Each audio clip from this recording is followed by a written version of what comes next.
नमस्कार, मैं हूं सतीश कुमार मिश्रा और स्वागत है आप सभी का कॉम्पिटिटिव इंग्लिश ट्यूटोरियल के यूट्यूब चैनल पर। आप सभी को पता है कि एनटीए ने सैनिक स्कूल के लिए जो एग्जाम हुआ था, एंट्रेंस एग्जाम, उसका स्कोर कार्ड जारी किया। स्कोर कार्ड जारी करने के बाद all over India merit list जारी हो गई और मेरिट लिस्ट जारी होने के बाद अब सबसे अगला अहम सवाल अभिभावक और छात्र दोनों के सामने खड़ा हो रहा है। वो हो रहा है ई काउंसलिंग को लेकर। क्योंकि ऐसा होता था कि पहले मेरिट लिस्ट एनटीए द्वारा तैयार करने के बाद वो रिजल्ट भेज दिया जाता था सैनिक स्कूलों को, और सैनिक स्कूल अपने रोस्टर के हिसाब से 5 कैटेगरीज में, home state, other state, defence category, SC ST, general, OBC, सारे को मिला करके अपना जो भी उनका कोटा होता था वो उसके हिसाब से तैयार करके और एक रिजल्ट पब्लिश करते थे। इस बार ये चीज पूरे सिरे से बदलने जा रहा है। कहने का मतलब ये है कि एडमिशन प्रक्रिया में एक बहुत बड़ा बदलाव होने वाला है। आमूलचूल परिवर्तन जिसको हम कह सकते हैं, ये हम लोग को देखने को मिलेगा। अब सवाल ये है कि ई काउंसलिंग नए सैनिक स्कूल का पिछले साल से इम्प्लीमेंटेशन इसका हुआ है, तो बहुत सारी जानकारी उसके बारे में है। प्रमुख सवाल है कि पुराने सैनिक स्कूलों की ई काउंसलिंग की प्रक्रिया क्या होगी। तो यहाँ एक चीज मैं स्पष्ट कर देना चाहूंगा कि एनटीए ने वेबसाइट पर क्लियरली इसको मेंशन कर दिया कि admission will be done through E counselling mode only. इसका मतलब होता है कि वो प्रक्रिया पहले वाली तो बिल्कुल ही लागू नहीं होने जा रही है। यानी जो बहुत हायर मार्क्स लाए हैं या जिनका लोअर मार्क्स है, क्वालिफाइड जितने भी कैंडिडेट्स हैं, सारे ई काउंसलिंग के लिए एलिजिबल हैं और उनको रजिस्टर करना होगा इसके लिए फिर से। तो ये एक पहली बात हो गई। अब बात ये होती है कि पुराने सैनिक स्कूल के लिए ई काउंसलिंग, तो वहां संभावना कई तरीके की हो रही है। एक तो कि क्या परिवर्तन होगा एग्जैक्ट इसके बारे में कुछ भी कहना मुश्किल है, लेकिन एक अनुमान जो इस पर आ रहा है और जो रुझान मिल रहा है और कई सारे लोगों की चर्चाएं भी हो रही है और कुछ लोगों से बातचीत करने के बाद वो ये हो रहा है कि जिस समय फॉर्म फिलअप किया जा रहा था उसी समय एनटीए ने क्लियर ऑप्शन आपसे मांग लिया था, न्यू सैनिक स्कूल ओनली, ओल्ड सैनिक स्कूल, और तीसरा ऑप्शन था सैनिक स्कूल, एग्जिस्टिंग सैनिक स्कूल और न्यू सैनिक स्कूल दोनों। आप देखेंगे मेरिट लिस्ट में भी सेम चीज झलक रहा है। किसी किसी के मार्कशीट पर ये लिखा हुआ है कि क्वालिफाइड फॉर एसएस, किसी में लिखा है qualified for NSS and SS, और किसी किसी में लिखा हुआ होगा केवल एनएसएस। तो एनएसएस उन्हीं में लिखा होगा जैसे जिनके जो उस नए सैनिक स्कूल के बिल्कुल बगल के होंगे, उनके लिए होगा कि भाई हम बाहर नहीं जाने वाले हैं, हम यहीं पढ़ेंगे और वहां डे बोर्डिंग की भी सुविधा है। अब सवाल है कि ओल्ड सैनिक स्कूल में जो 5 कैटेगरीज हैं, क्या उनको खत्म कर दिया जाएगा? तो इस पर भी बिल्कुल से ये कहना कि हाँ एकदम खत्म करके उसको प्लेन कर दिया जाए, ऐसी संभावना लगती नहीं है। तो अब वहां स्थिति क्या बन रही है? तो एक स्थिति ये बन रही है कि जब ई काउंसलिंग होगा तो आपको, आपने पुराना सैनिक स्कूल ही अगर केवल चुना है तो 2-3 ऑप्शन तो वहां भी थे, तो आपका वो एज्यूम करते हुए आपको कहा जाए कि कुछ और ऑप्शन आप चुन लीजिए, या आपको ये ऑप्शन दिया जाए कि आप नया भी चुन लीजिए। क्योंकि पुराने वाले में ये था कि जिन्होंने केवल सैनिक स्कूल को ऑप्ट किया था उनको नए सैनिक स्कूल का ऑप्शन दिखता ही नहीं था। फिर भी कुछ भी हो सकता है कि ये बात मान लिया जाए कि अच्छा पुरानी बात खत्म की जाए, आपको फिर से एक ऑप्शन चुनने का मौका दिया जा रहा है। अब ये क्यों दिया जाएगा? मान लिया आपके बच्चे को मार्क्स अगर आ रहा है 265 और 265 लाने वाले बच्चों की तादाद, आपका बच्चा जिस कैटेगरी में है, अगर कैटेगरी खत्म नहीं करता है तब भी इतने हो जाएं कि जो आपका 1 नंबर का चॉइस था उसमें आपसे ऊपर मार्क्स लाने वाले बच्चे की ही संख्या अगर आपकी कैटेगरी में पूरी हो जाए, तो फिर आपके लिए क्या किया जाएगा? तो वैसी स्थिति में, पुराने स्थिति में नियम के अनुसार आपके बच्चे का नामांकन उसमें नहीं होता था। अब जो अदर ऑप्शन होंगे, अगर वहां भी उससे ऊपर वाले हो गए, तो एक संभावना ये दिख रही है कि आपसे भले ही फॉर्म फिलअप करने में वो ऑप्शन ले लिया गया हो, लेकिन नए सैनिक स्कूलों का भी ऑप्शन आपको फिर से दे दिया जाए कि ठीक है, आपने पुराना चुना हुआ है, एग्जिस्टिंग चुना हुआ है, आप इसमें कुछ ऑप्शन और बढ़ा लीजिए, आप नया भी चुन लीजिए। तो एक संभावना बन गई। तो इस संभावना से एक चीज और संभावना निकल के आ रही है, और वो संभावना ये है कि जिन बच्चों का कट ऑफ बहुत हाई है और फिर भी हाई होने के बावजूद जो पिछले साल नामांकन से वंचित रह जाते थे, उनके ऑप्शन और एडमिशन की पॉसिबिलिटीज बढ़ती जा रही है, यानी उनके लिए ऑप्शन भी ज्यादा होगा और वहां नहीं हुआ तो वहां उनके लिए द्वार खुलेंगे।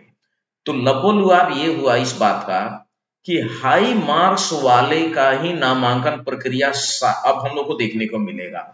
होता पहले ये था कि बहुत सारे लोग, कुछ ऐसे भी अदर स्टेट्स हैं जिनके स्कूलों को अब लोग चयन करते थे इसलिए कि बच्चा कमजोर है, वहां कमजोर नंबर वाले का भी हो जाता है। ये स्थिति इस बार देखने को नहीं मिलने वाली है, कम नंबर वाले का नामांकन नहीं होगा। और अब ये दौर आने वाले समय में भूल जाइए कि फलाने स्कूल को आप चुन लीजिए और वहां कम मार्क्स वाले बच्चे का भी हो जाता है। बिहार में चूंकि कट ऑफ का मारामारी ज्यादा होता है इसलिए यहाँ हायर वाले का ही होगा। अब सभी जगह हाई मार्क्स लाने वाले का ही एडमिशन होगा, चाहे वो किसी भी कैटेगरी के हों। तो ये एक संभावना निकल के आ रही है जो कि अच्छी बात है, स्वस्थ भी है ये। अब दूसरी बात ये आ रही है कि तीन कैटेगरी हैं, न्यू सैनिक स्कूल, ओल्ड सैनिक स्कूल, और एक ऑप्शन है बच्चों का जिन्होंने न्यू और ओल्ड दोनों किया है।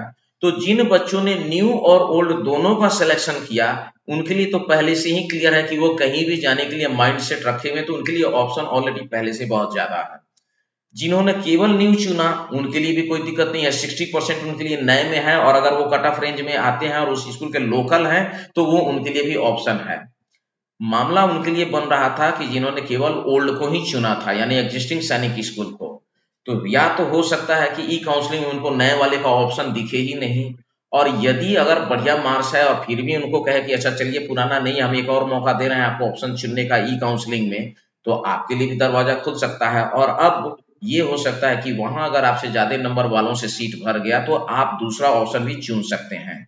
तो ये एक निर्णय आप ले सकते हैं यहाँ पर।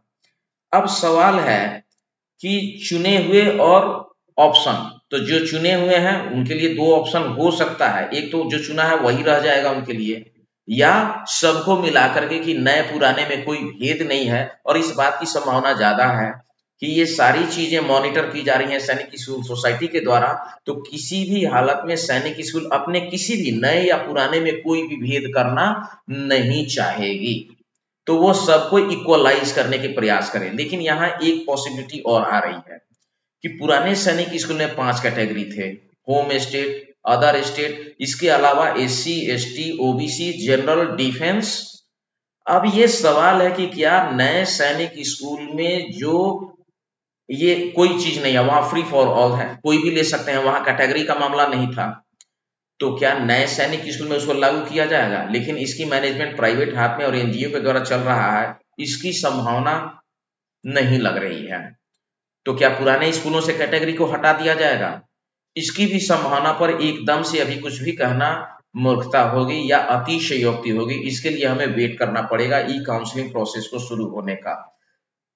तो बिल्कुल से खत्म हो जाएगा ये भी हम नहीं कह सकते, लेकिन अगर कैटेगरी रहती भी है तो चाहे कैटेगरी जो भी हो, नामांकन हाई मार्क्स वाले का ही होगा, ये तय हो गया उस चीज में। अब आगे आता है कि अच्छे मार्क्स वाले, तो कई बार हम लोगों ने देखा है या पहले भी फॉर्म फिलअप होता था कि यहाँ नहीं वहां का ऑप्ट कीजिए, यहाँ इतना नंबर यानी 280 मार्क्स लाने के बाद भी वेटिंग में रह जाते हैं या नहीं हो पाता है, और किसी अदर स्टेट का सैनिक स्कूल है वहां 225 वाले का भी सिलेक्शन हो जाता है।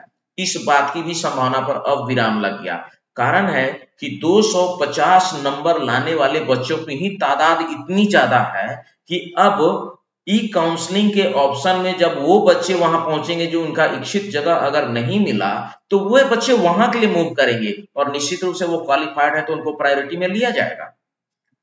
तो कहने का मतलब कि अब कम नंबर पर वहां हो जाता था, ये बात आप भूल जाइए, ये अब इसकी संभावना खत्म हो गई। इसमें एक चीज और मैं स्पष्ट कर देना चाहूंगा कि जो रिजर्वेशन है उसमें क्या चेंज होने जा रहा है, यानी कैटेगरी समाप्त होने जा रहा है। तो ये मैंने क्लियर अभी कर दिया कि नए स्कूल में पुराना नियम आप लगा नहीं सकते, क्योंकि इसकी मैनेजमेंट प्राइवेट हाथ में है। भले आपका सर्कुलर वो फॉलो करेगा, सैनिक स्कूल सोसाइटी की ही सर्कुलर उसको फॉलो करनी है, लेकिन रिजर्वेशन की कैटेगरी वहां नहीं जाएगी। और अगर वहां जाएगी, नहीं जाएगी, तो क्या पुराने वाले का खत्म कर दिया जाएगा? इसमें भी एकदम से अभी कुछ भी कहना जल्दबाजी होगा। तीसरा चीज है कि जब आप सैनिक स्कूलों के ई काउंसलिंग के लिए अपना ऑप्शन चुनने के लिए हो, तो इसमें कुछ होमवर्क आप अभी से करना शुरू कर दीजिए। मान लिया आपके बच्चे को 240 के अप्रोक्स मार्क्स आ रहा है, आपने पुराने सैनिक स्कूल में चयन किया हुआ है, सैनिक स्कूल नालंदा, गोपालगंज और तिलैया का आपने चयन कर लिया, प्लस आपने नया का भी ऑप्शन दिया हुआ है। तो सबको पता है कि सैनिक स्कूल नालंदा का कट ऑफ हमेशा ऊपर जाता है। दूसरे नंबर पर गोपालगंज आता है, तो वहां भी हाई मार्क्स लाने वाले अब जाएंगे ई काउंसलिंग में, ये भी तय हो गया। तो तीसरा तिलैया वो ऑलरेडी अदर स्टेट का है, तो वहां वाले भी होंगे। अब इसमें दो ऑप्शन आपके बिहार के नए सैनिक स्कूलों का अगर मिल रहा है, या जो जिस स्टेट का है वहां का नए सैनिक स्कूल का मिल रहा है, उनको क्या करना चाहिए? तो आप 5 पुराने 5 नए ऐसे स्कूलों का चयन कीजिए। और यदि आपके बच्चे का मार्क्स कम है, तो ऊपर वाले लिस्ट में आप हाई कट ऑफ वाले स्कूलों को ना रखिए। तो ये थोड़ा सा रियलिस्टिक अप्रोच होगा, क्योंकि ऑलरेडी जिनके मार्क्स ऊपर हैं वो इन्हीं जगहों पर जाएंगे, फिर मामला घूम फिर करके आएगा दूसरी जगह में। तो हम अपनी प्रायोरिटी में उसको हटा करके जहां उससे कम पर की पॉसिबिलिटी या पिछले साल का जो कट ऑफ रहा है, हम उसको क्यों नहीं रखेंगे? तो ये एक रियलिस्टिक अप्रोच होता है। तो इस हिसाब से आप एक ही वेबसाइट पे सारे स्कूलों का सर्फ पता है, उसके बारे में आप पता कर लीजिए। और जिन नए सैनिक स्कूलों में आपके अड़ोस पड़ोस के बच्चे पिछले साल नामांकन लिए हैं, गए हैं, पढ़ रहे हैं, उनसे भी बात कीजिए और उनसे भी फीडबैक लीजिए। और उसके आधार पर आप 10 स्कूलों का एक लिस्ट तो पहले से आप तैयार करके रखें, कि जब ई काउंसलिंग की शुरुआत हो जाए तो आपके मन में कोई संदेह नहीं रहनी चाहिए। और जो भी अब इसके बारे में निष्कर्ष होगा या कंक्लूजन होगा, आप जो शोध किए रहेंगे, वो उस समय आपको क्विक डिसीजन लेने में और सही डिसीजन लेने में कारगर और मददगार होगी। तो पहली बात कि कम नंबर ला करके अदर स्टेट या सुदूर स्टेट में मेरा नामांकन हो जाएगा, इस वाली बात से तो आप निकल जाइए। अब किसी भी स्कूलों में नामांकन अच्छे मार्क्स वाले का ही होगा। 1,01,700 समथिंग बच्चे जो क्वालिफाइड हैं, उसमें अच्छे मार्क्स लाने वालों की तादाद पर्याप्त है।